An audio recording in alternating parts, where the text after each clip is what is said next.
De volta ao nosso estudo sobre Romanos, agora a lição que nós estamos estudando, ou o vídeo que nós estudamos é de número 4. Hoje vamos falar ainda sobre essa divisão primeira do livro de Romanos, que fala sobre o conteúdo do Evangelho. O capítulo 1, verso 16 e 17, que nós vamos ter como parâmetro para esse momento. Mas em Romanos, capítulo 1, do verso 8 a 16, Paulo está agradecendo a Deus a respeito de todo o povo de Deus que está em Roma, porque a sua fé é conhecida e a sua fé é louvada em toda parte. Esses cristãos, essa igreja em Roma, ela tem algo de reconhecimento entre outras comunidades evangélicas ou comunidades cristãs naquele momento. E Paulo conhece isso, escutou isso da vida deles, da fé que eles tinham e como eles eram admirados também entre os demais irmãos. Por isso que Paulo sempre também intercedia por esses cristãos, para que eles prosseguissem mais ainda na fé ao qual eles estavam alicerçados. Também desejava Paulo ir visitá-los em breve para que eles pudessem juntos serem edificados. Esse era um desejo que estava na vida do apóstolo Paulo. A razão de Paulo não conseguir fazer a visita ainda estava fora da sua própria vontade, mas ele tinha essa intenção, porque o seu alvo era pregar tanto a bárbaros quanto a gregos que estavam ali na capital de Roma. Era um desejo que ele tinha.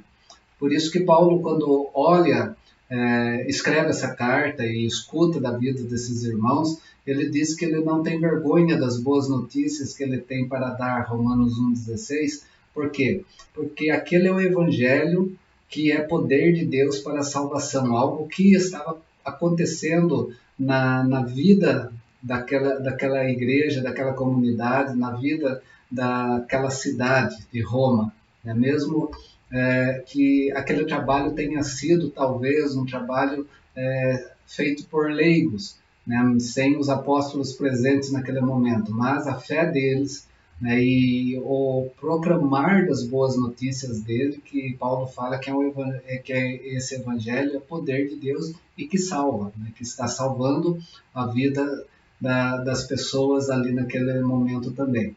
E é no evangelho que Paulo vai lembrá-los, e somente nele que Deus vai revelar então o seu poder que operou lá na cruz e também na ressurreição de Jesus Cristo. Esse poder proclamado no Evangelho vai salvar aquele que o recebe pela fé, aquela questão da fé salvadora que nós já vimos nos vídeos anteriores. Mas aqui fica duas questões para nós pensarmos. Especificamente, o que é que se revela no Evangelho? E por que esta mensagem se chama Boas Notícias ou Boas Novas? Porque nela revela aquilo que o homem mais precisa. Paulo vai falar muito nessa carta. O que o homem mais precisa? Ele precisa da justiça de Deus sobre sua vida. E essa justiça não é alguma coisa que o homem pode conseguir por si só e apresentar na presença de Deus, mas é algo que é revelado a ele, ser humano, através então dessas boas notícias, dessas boas novas, que a justiça de Deus então se faz presente.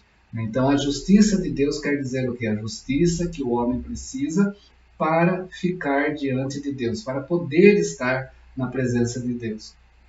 Assim então, a salvação do homem depende da sua capacidade de ficar diante de Deus no seu julgamento, estar mais presente naquele dia, no dia do juízo, que faz o quê?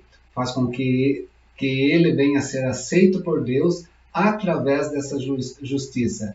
E isto é o que é as boas notícias de Deus que está sendo revelada, então nessa época para a vida das pessoas. A justiça já foi realizada na cruz e na ressurreição de Jesus Cristo.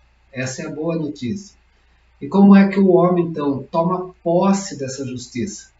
Romanos 1,17, então, vem dizer que essa posse dessa justiça se dá pela obediência por fé.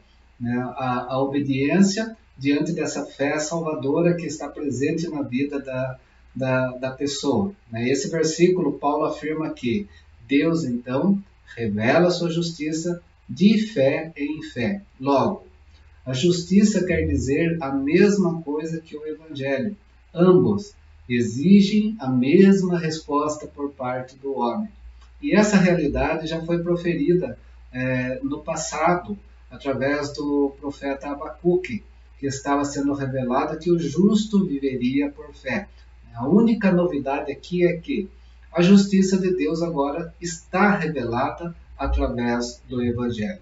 É isso então que Paulo traz para nós nesse momento como conteúdo do Evangelho nesses dois versículos.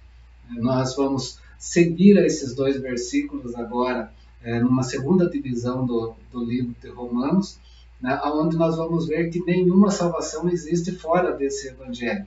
Não há como ser salvo, né, sem o impacto desse Evangelho sobre a vida da pessoa. E a revelação da ira de Deus também se dá também nesse sentido, quando o Evangelho é proclamado. Isso vai lembrar muito lá em Atos 2, quando o Evangelho é proclamado por Pedro, e as pessoas começam a indagar: o que nós faremos agora?